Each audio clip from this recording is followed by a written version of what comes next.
च्या दोन्ही किडन्या फेल झाल्या। खोकल्याच्या औषधात विषारी केमिकल मिसळल्याचा आरोप होतोय।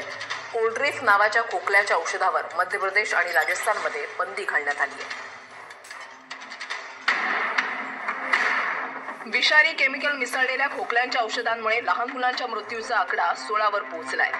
राजस्थान आणि मध्य प्रदेश मधल्या घटनेनंतर संपूर्ण देशातून तीव्र प्रतिक्रिया उमटतायत। तपासणीमध्ये दूषित सिरपमध्ये 48.6% डायएथिलीन ग्लायकोल हा विषारी घटक आढळून आलाय। धक्कादायक म्हणजे हा घटक वाहनांच्या ब्रेक ऑइलमध्ये वापरला जातो। यामुळे तब्बल 16 चिमुकल्यांच्या दोन्ही किडन्या फेल होऊन मृत्यू झाल्याचा आरोप आहे। मध्य प्रदेशमधल्या छिंदवाड्यामध्ये सर्वाधिक मुलं दगावली आहेत। त्यापैकी 5 जण सध्या नागपुरात उपचार घेत असून त्यापैकी 3घांची प्रकृती चिंताजनक आहे। या प्रकरणी मध्य प्रदेशमधल्या डॉक्टर सोनीला अटक केली गेली आहे। सरकारी डॉक्टर असून हा व्यक्ती खासगी क्लिनिक चालवत होता। त्यानंच खोकल्यांसाठी मुलांना हे दूषित औषध देऊन दिलं होतं। कलमानुसार डॉक्टरला 10 वर्ष जेल किंवा जन्मठेप होऊ शकते।